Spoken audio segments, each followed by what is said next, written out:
ngaho mureke ibyo twahoraga tuvuga kuri Iran tuvuge no ku Burusiya. Uburusiya uyu munsi bwongeye kwandika igitabo gishya, bongeye kugaragaza neza cyane izago bagiye kuzanira Ukraine. Atari Ukraine gusa, ahubwo n'ibihugu z'Iburayi byiyaye gufasha Ukraine ngo bigomba kubigenderamo, bagomba guhura n'uva gusenya, bagomba gukora ibishoboka byose, cyangwa se bashobora guhura n'ibyago biremereye bitewe n'uburyo igihugu cya Ukraine kihaye gufatanya n'ibihugu z'Iburayi ngo batere ubwoba igihugu cya Russia, kandi Uburusiya nabwo bwavuze ko butazijyana na rimwe bwemera yuko busuzugurwa na gatoya, ahubwo buzakora ishoka byose, ndavuga Uburusiya, bukihaniza bugahangana bikomeye n'ibihugu z'Iburayi byaye gufasha Ukraine kimwe ku kindi. Ubu biravugwa yuko byanga byakunda noneho Ukraine igeze ahabi, igeze aho iri gutabaza ku rwego rudasanzwe, igeze aho ikeneye ubutabazi bwihuse cyane bitewe n'impamvu eshatu z'ingenzi. Ya mbere, wabimenye ko Uburusiya bwarashe misile zidasanzwe ku gihugu cya Ukraine.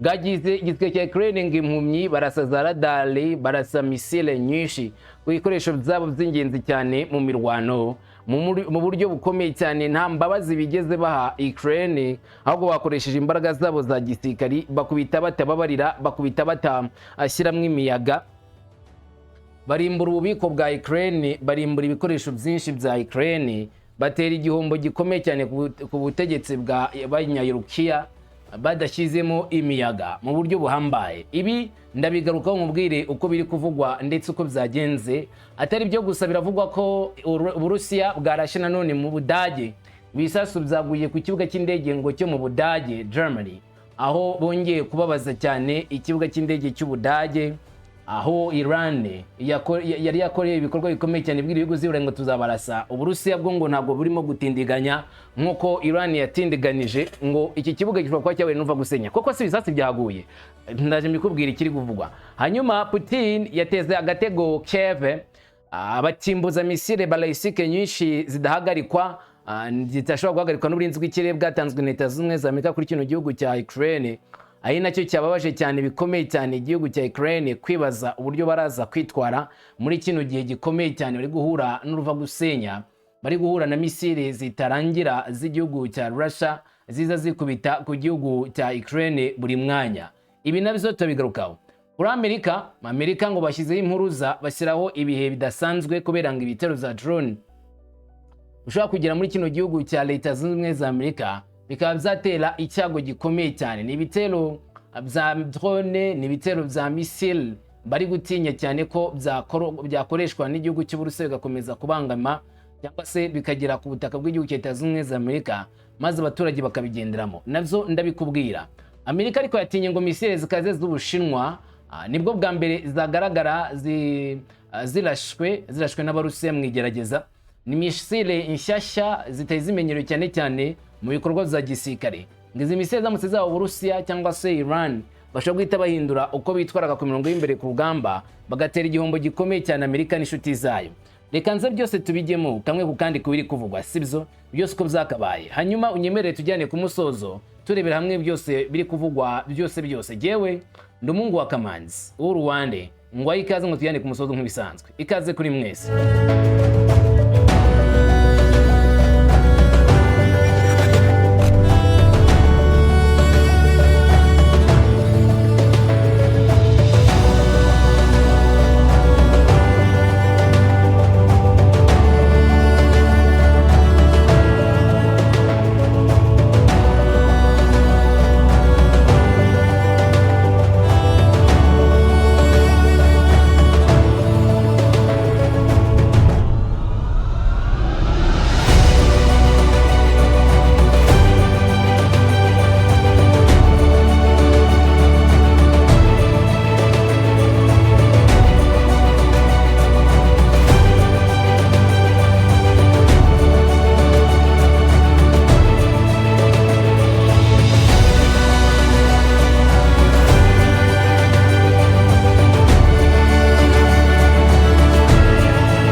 nizo ibikomeje gutera ubwoba ndetse no kuba ikibazo gikomeye cyane ku butaka bw'igihugu cya Ukraine. Ni ibitero bidasanzwe gutuka ku gihugu cy'Uburusiya. Igihugu cy'Uburusiya kizana imbaraga z'umurengera n'igishyemwe imbabazi na nkeya kuri Ukraine, maze Ukraine ikisanga nyine mu byago bitoroshye, ikisanga ibitero birimo kuyihombya no kuyikumbanya ku rwego rutangaje. N'igisirikare cy'Uburusiya cyateguje Ukraine ibitero biremereye cyane mu minsi ishize, babwira yuko bagiye kuzahura n'irimbuka n'isekeza riturutse kuri Russia, maze abenshi ntibabyumva bagira ngo Putin arimo kubeshya, kumbi koko yararimo gutegura inkarange agiye kuzaha Zelensky ngo amwumvishe neza uburemere bw'urugamba, ndetse ko abanyamerika azabona ko bamushutse yiha kwataka igihugu cy'Uburusiya. None koko birabaye. Uti bimeze gute rero, cyangwa se biri kugenda gute? Uburusiya bwabonye intego nshya mu ntambara yabwo ndetse na Ukraine. Ibikoresho bya Starlink, systeme ya internet ya satellite ikoreshwa na SpaceX ya Elon Musk, yabaye ingenzi cyane cyane mu kuraswaho kuva urugamba rwatangira. Kuva intambara yatangira agiye ifasha Ukraine mu bitero byayo, mu guhinga ufite itumanaho rya gisirikari, ibikorwa bya drone no guhuza ibikorwa by'ingabo. Starlink yagiye iba igikoresho cy'ingenzi cyane muri no bikorwa by'intambara, ariko bisa naho zongeye kuba ikibazo kidasanzwe, cyangwa se zongeye kuba kugira ingaru bitewe n'uburyo Leta Zunze Ubumwe za Amerika zibasiriye ibikoresho bya Starlink, maze barabyataka koko barabirasa ku rwego rudasanzwe mu buryo bukomeye cyane, kandi ibi bikaba byarongereye imbaraga zidasanzwe iki cyerekezo cyangwa se iki gice cy'igihugu cya Ukraine kiri ku ngabo. Kandi nkuko gahunda zibivuga cyangwa se nkuko bitangazwa n'abakurikiranye ibyo ku mirongo y'imbere ku rugamba, baravuga yuko Ukraine uburyo yitwaraga biri kugenda bizamo ibibazo. None byagendekeye gute igihugu cya Ukraine kuri uyu munsi wa tariki 6 z'ukwezi kwa 8 mwaka 2026 ku mirongo y'imbere ku rugamba? Ni ikibazo wambaza, kandi nanjye ni ikibazo nakubaza. Twibaze byagendekeye gute igihugu cya Ukraine. Nkuko biri gutangazwa, Moscow irimo kugerageza guhungabanya umuyoboro wafashishijwe na Ukraine mu kurwanya iterambere ry'Uburusiya mu gihe cy'imyaka irenga 3 ariwo wa internet Starlink, kugira ngo Ukraine idakomeza ubwo buryo. Nyuma yaho Perezida wa Amerika Donald Trump yanze kwiyemeza gutanga ibisasu bya Tomahawk byo kurasa ku ntera ndende n'ibindi bikoresho by'ingenzi cyane cyane mu burinzi bw'ikibwa bwa Patriot, Kiev ubu irimo guhangana n'ikindi kibazo gikomeye cyane cy'intambara. Kuri iyi nshuro imirwano irarangiye, cyangwa se yakije Starlink nk'uko bivugwa n'umuyobozi w'ingabo zitagira abapilote z'Uburusiya. Yavuze ko Sputnik n'ikinyamakuru cyo mu Burusiya cyavuze ko ingabo z'Uburusiya zongereye imbaraga mu gushaka no gusenya ibyuma bya Starlink bikoreshwa n'igihugu cya Ukraine ku rugamba. Umuyobozi yavuze ko ibyuma bya Starlink akenshi ari byo byonyine bisigaye bihuza amashami y'ingabo zirwanira ku butaka n'ubuyobozi bwo hejuru. Yavuze ko iyo ibyo bice by'indege bimaze gusenywa, cyangwa se ubwo buryo bwo kuzana itumanaho bisenywe, abapolisi batakaza ubushobozi bwo kuvugana n'ingabo zabo mu guhuza ibikorwa cyangwa se kuyobora urugamba. Nk'uko uyu muyobozi bitangaje, itsinda ry'Abarusiya Seva Battle Group yasenye indege zirenga ngo 10 za Starlink ku nkengero za Hekay mu cyumweru gishize gusa. Hanyuma ibyo bivugwa ko ari ukuri, kandi bikaba ari ingaruka zikomeye cyane kuri Ukraine.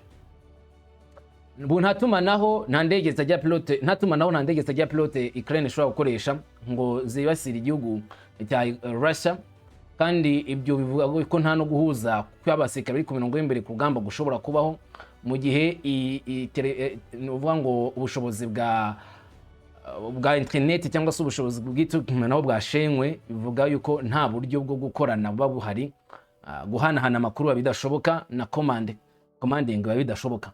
Umuyoboro wa internet wa Starlink watumye itumanaho rya gisirikari rya Ukraine rigenda neza. Hanyuma ibikorwa bya drone nabyo bigenda neza, ubutasi ku rugamba burakorwa, gukurikirana ibikorwa bigenda neza. Rero kuvanaho ubushobozi bwa Ukraine ku mirongo y'imbere ku rugamba bihwanye no gusenya ingufu Ukraine irimo kwifashisha cyane cyane mu ntambara. Ariko systeme ifite imbogamizi nanone ikomeye. Gute? Services za Starlink zikoreshwa gusa mu turere twemewe twa Ukraine. Muri make n'uturere nyirizina tubarizwamo ingabo za Ukraine, atari uturere Abarusiya bagenzura hariya muri Ukraine. bivuze yuko uduce twinshi iyi Starlink itageramo. Amakuru avuga ko mu ruzinduko rwe ku wa 28 Nyakanga muri Washington, Zelensky yasabye Trump ko yamufasha kubona uburenganzira bwa Elon Musk bwo kwagura ibikorwa za Starlink kugira ngo ibashe gushyigikira ibitero za Ukraine ku Burusiya, ku buryo nyine Starlink yagera no mu gihugu cy'u Burusiya. Ubundi internet ya Starlink hari ibihugu bimwe na bimwe itageramo, muri make batapfa kuguha signal yo muri ibyo bihugu. Uburusiya bukaza muri ibyo bihugu, Ubushinwa bukaza muri ibyo bihugu, DPRK n'ibindi byaza muri ibyo bihugu. Uburusiya rero kuba butagerwamo na Starlink ngo byagiye bibangamira ikoreshwa rya za drone indani mu Burusiya rya Ukraine, ari nacyo basabye Donald Trump ko yabavuganira kuri Elon Musk, maze Elon Musk akabemerera kwinjira indani mu Burusiya. Ariko busabe busa naho bwagize ikibazo kuko Trump atigeze yiyemeza gushyigikira icyo cyifuzo ku mugaragaro, ngabwire Zelensky kazayimufashamo.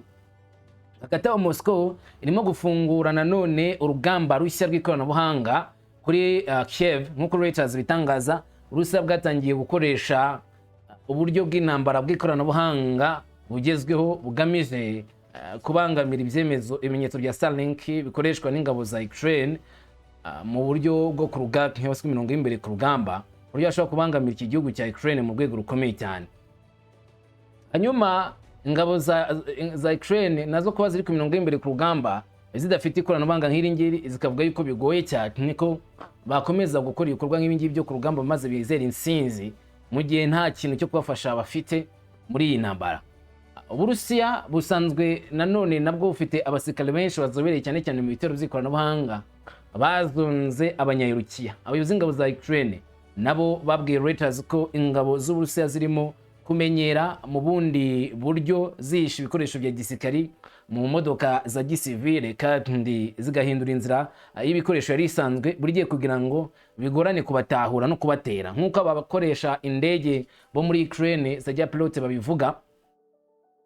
Kiev ngo yabonye uburyo indege zabo zagongaga ibikoresho by'Abarusiya, Abarusiya nabo baza guhindura icyerekezo cyangwa se uburyo bakoreshaga izi ndege mu gukora ibitero byabo cyangwa se mu kujya ku mirongo y'imbere ku rugamba kugira ngo bacike ingabo za Ukraine. Kubw'izo rero ibisasu misile byose ntabwo birimo kugenda neza ku butaka bw'igihugu cya Ukraine, ku ruhande rwa Ukraine, ariko no ku ruhande rw'Uburusiya hari ubwo bibagora. Mu myaka myinshi umuyoboro wa satellite wafatwaga nk'umwanya ukomeye cyane mu ikoranabuhanga rikoreshwa mu gukwirakwiza amakuru, ariko abategetsi ba Ukraine bavuga ko Uburusiya burimo kugerageza guhindura ubu buryo bwabo bari bizeye. Bivuga ko hari uburyo bugezweho bwo gucunga ibintu, command system, burimo gushyirwa hafi y'abasirikare bakomeye baherereye mu rwego rwo kubangamira uburyo Starlink ikoresha ndetse no kwangiza inyungu za Ukraine zo gukoresha indege zitajya pilote. Intambara yo mu ikoranabuhanga aho ibera akaga gakomeye nuko nk'ubwo ubwo bushobozi bwose bwa Ukraine buramutse bushenywe n'igihugu cy'Uburusiya, yabivuze ko igihugu cya Ukraine kija kwisanga mu bihombo bitoroshye ndetse bitangaje mu gihe cyose baba bari ku mirongo y'imbere, mu gihe cyose baba biteguye gukoresha imbaraga zabo ngo bahangane n'igihugu cy'Uburusiya, bakisanga bahombeye kandi bahombeye kuri urwo rugamba bari bazi ko bashobora gutsinda Uburusiya bwabesuye. Ibi rero bigahindura isura ku mirongo y'imbere ku rugamba. Reka ibyo nsa nk'ubivuyeho, ahubwo nze kuri iyi misile yarashwe ku kibuga cy'indege cya Germany. Ubudage babwatatse babwibasiriye ku rwego rutangaje. Kubera iki Ubudage babwibasiriye kandi twari tuzi neza yuko butari mu ntambara? Ese koko babwibasiriye baraburasa bya nyabyo cyangwa ni icyuka ni ukubeshya? Dushira amashyira kinyoma nge nawe. Ni amakuru akomeje gukwirakwizwa kuri rezo sosiyo cyangwa se ku mbuga nkoranyambaga no mu itangazamakuru byinshi, bavuga cyane cyane ku bitero bikomeje kubera muri Burasirazuba ndetse no mu majyaruguru y'isi. Mbere gato y'ijoro ubwo ari iterabwoba rikomeye ku mutekano byafashe intera mu Budage. Hakumbi indege idafite umuderevu itwaye ibisasu ku kibuga cy'indege cya Lenzburg-Halle, kimwe mu bibuga by'indege bikoreshwa cyane cyane mu Budage nk'ikibuga gikoreshwa n'abacuruzi benshi mu Burayi no mu bijyanye n'ibikoresho. Mu kanya gato gusa urujya n'uruza rw'indege rwatangiye kuba akaduruvayo muri iki kibuga cy'indege, zinyuranamo zimwe zagarika ingendo. Indege zahise zihindurirwa n'inzira. Amatsinda ashinzwe gutata ibisasu yihutiye kugera aho ibyo ngibyo byari biri. Iyo ndege idatwarwa n'abantu yavumbuwe n'umukozi wo ku kibuga cy'indege hafi y'umuhanda w'ikibuga cy'indege uri mu majyepfo. Amakuru akavuga ko icyo gikoresho cyari quadcopter cyabonetse hafi y'indege yo muri Ukraine yitwa Antonov. Polisi y'Ubudage yahise ishyira mu bikorwa robo itwara ibisasu, iragenda ifata icyo gisasu, hanyuma icyo gisasu bagiterurisha robo, kandi barinda nako gace, barinda ku buryo ko birinda ko katurikiramo nyine ibisasu ku rwego ruhambaye. Avuga bati nimba baduteze n'ibindi biraza gusanga twacitse, niko kuzana drone aba arizo zikoreshwa mu buryo bwo gucika ibyo bisasu byoherejwe. Minisitiri w'imbere mu gihugu mu Budage ushinzwe ubutegetsi Alexander Droy yavuze ko ari ikintu gishya cy'akaga. The Barrett igabanya uburyo bwo guteza akaga gakomeye, ndavuga ya robo aho kujya gukora ku gisasu uri umuntu.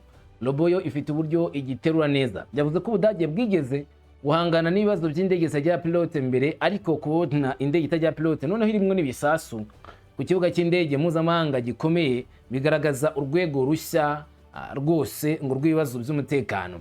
Minisitiri yavuze ko ibyabaye ari nk'ibitero bivanze, atera ubwoba ko zaba ari ukugerageza cyangwa se guhungabanya ibikorwa remezo by'ingenzi.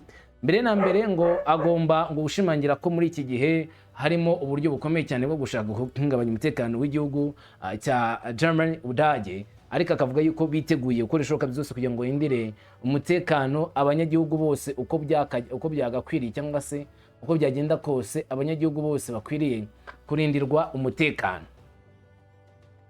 Hanyuma mu isuzuma rye ngo yasanze ari ingenzi cyane guhangana n'ibitero bikomeye bikomeza guterwa ku Budage, ndetse no guhagarika iterabwoba ryose riteje akaga kuri iki gihugu cy'Ubudage, ari navyo byongeye gushimangirwa nk'uburyo bwiza cyane bw'ingenzi bwo guhangana n'ibitero muri kara karere mu bihugu by'i Burayi. Dukomeje n'amakuru yandi ari kuvugwa ku mirongo y'imbere ku rugamba, Vladimir Vladimirovich Putin asa nawe naho akomeje gutera ubwoba ibihugu by'uburengerazuba bw'isi, akoresha imbaraga ze zihariye cyane mu bijyanye no gukora ibitero muri kara karere ka Kiev cyangwa se ka Ukraine, arugamba nyirizina rukomeje kubera. Uti byagenze gute? Nge nawe sangwe tuzi neza ko Uburusiya muri iyi ntambara ya Ukraine bakoresha ibikoresho byose bishoboka, ibiremereye, byoroheje, ibyo bakoze, ibyo bavanye mu bihugu by'inshuti, ibyo baguze kugira ngo batere Ukraine, kandi Ukraine hagarike ubushotoranyi bwayo. Ari nako kandi batera ubwo ibihugu by'uburengerazuba bw'isi byiyemeje gufasha Ukraine muri iyi ntambara, babibwira yuko bidafite ubushobozi bwo kuzahagarika Uburusiya mu bitero zabo, cyangwa se muri kino gihe cyose bari gukora ibitero kuri Ukraine. Muri make nko kwemeza yuko Uburusiya bwitegura cyangwa se ufite ubushobozi bukomeye bwo gukomeza gukora icyo bushatse ku butaka bw'igihugu cy'Abanyarukiya, igihugu cya Ukraine, nta n'ushobora kubuhagarika. None byagenze gute? Ni misile nyinshi zidashobora no gupfa guhagarikwa n'uburinzi bw'ikirere bwa Patriot bwa Leta Zunze Ubumwe za Amerika. Ingufu za Kiev zo kurwanya ibisasu zananiwe mu gihe indege za Uburusiya zakubitaga muri kara karere.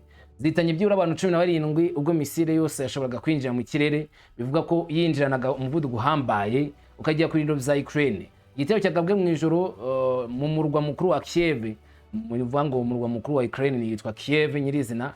Ya gitero kigizwe n'ibisasu bya missile ballistic, intwaro zihuta cyane n'indege zijya pilote zirenga 100.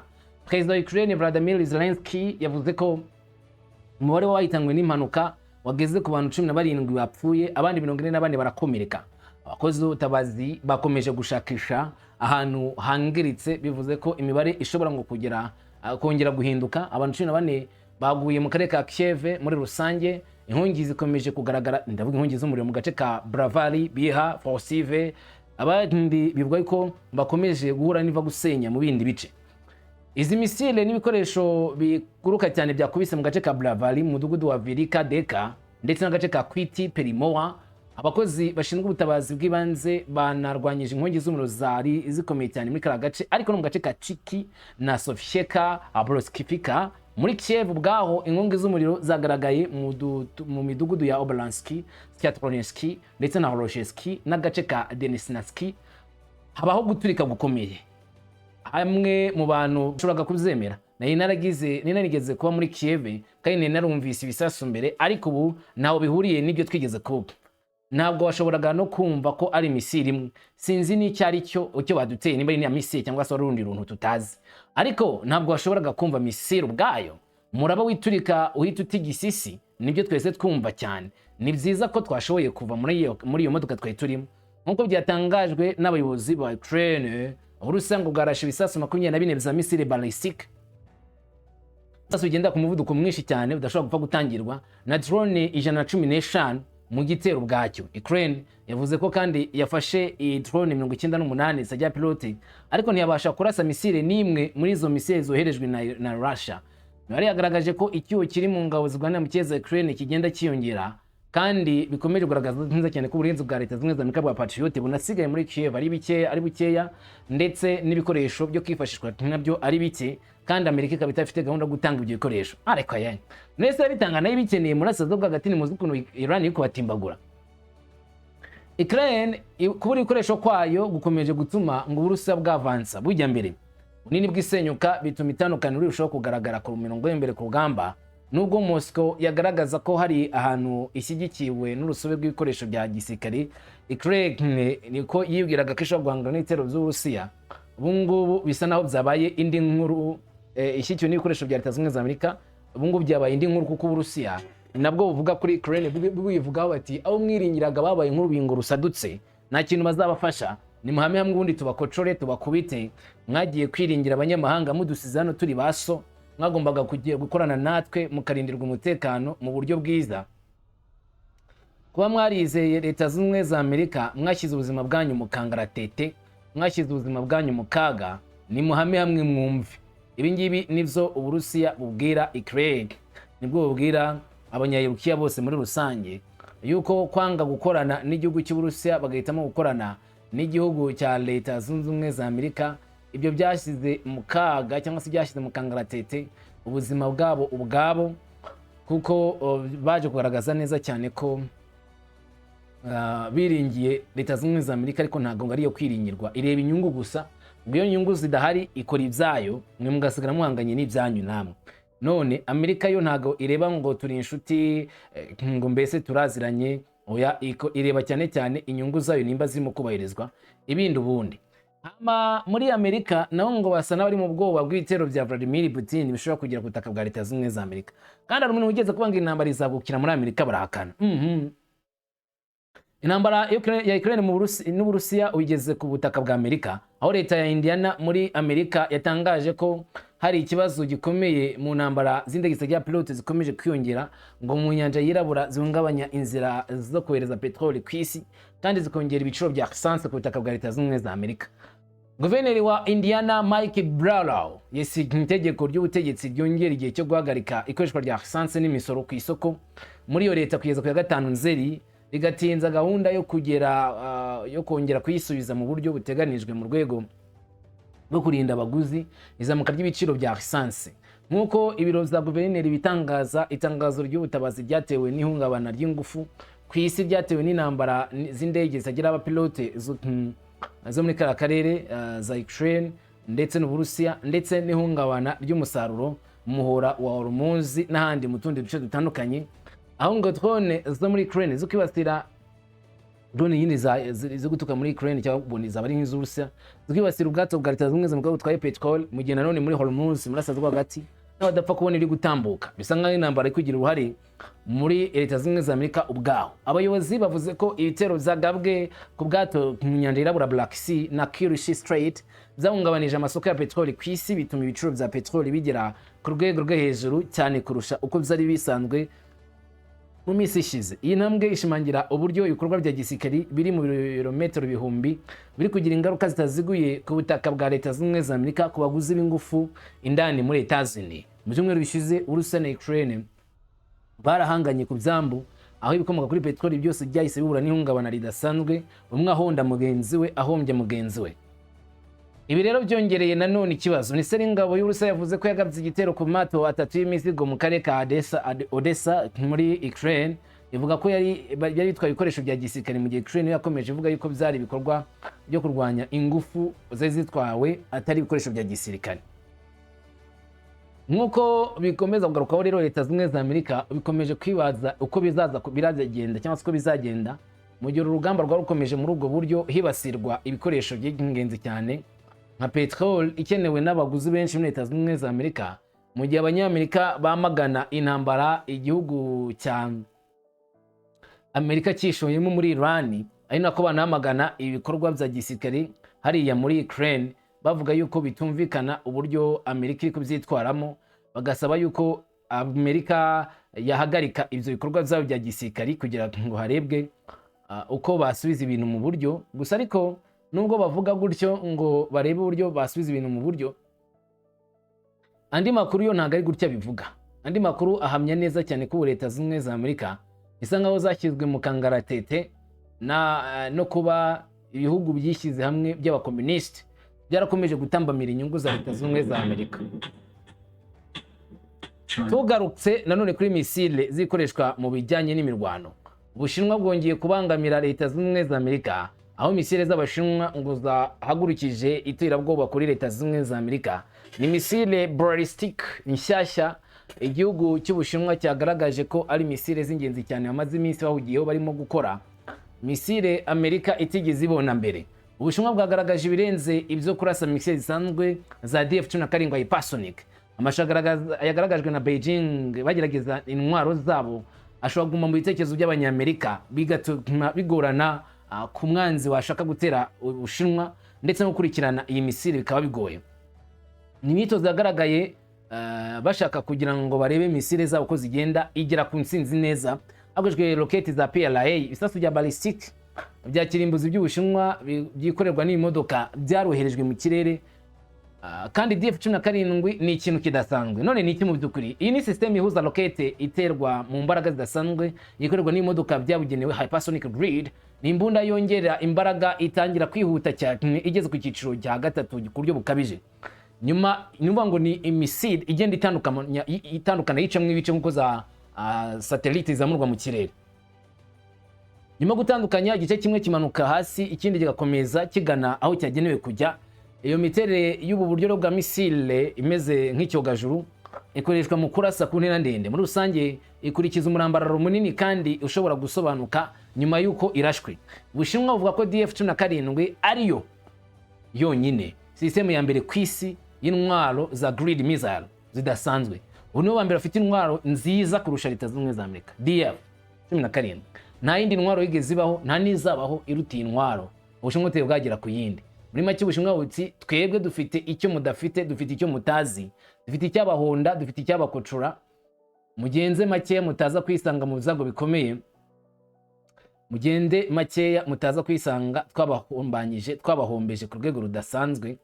Iki ni igihugu cya China kibwira Leta Zunze Ubumwe za Amerika gutyo. Yagaragaye mu ruhame mu gihe cy'umuhango w'Ubushinwa mu mwaka wa 2019, kandi bikekwa ko yari mu butumwa bwa PLA kuva mu mwaka wa 2020. Gusa uhereye mu turere two mu burasirazuba bw'Ubushinwa, iyo ntambwe iteganijwe ishobora kugera muri Taiwan. Muri make iyo misiri igenda yerukanka mu mwanya muto gusa. Urugendo rw'ingamba ruhera mu Buyapani ukanyura muri Taiwan rugera muri Philippines, kandi uburyo bagerageje cyari igikorwa gihambaye. Igice cy'ingenzi muri iki gikorwa ntabwo ari umuvuduko wa misile cyangwa se aho intera yabo iri, ahubwo nuko byagenze mu gihe bageragezaga. Bivuga ko iyi misile yakoze urugendo rurerure cyane mbere yo kwinjira ahandi hantu, maze ikarasa neza intego. Ibi biha imbaraga za rocket umudendezo mwinshi mu gihe cy'ibikorwa igihe baba bari mu kaga k'intambara.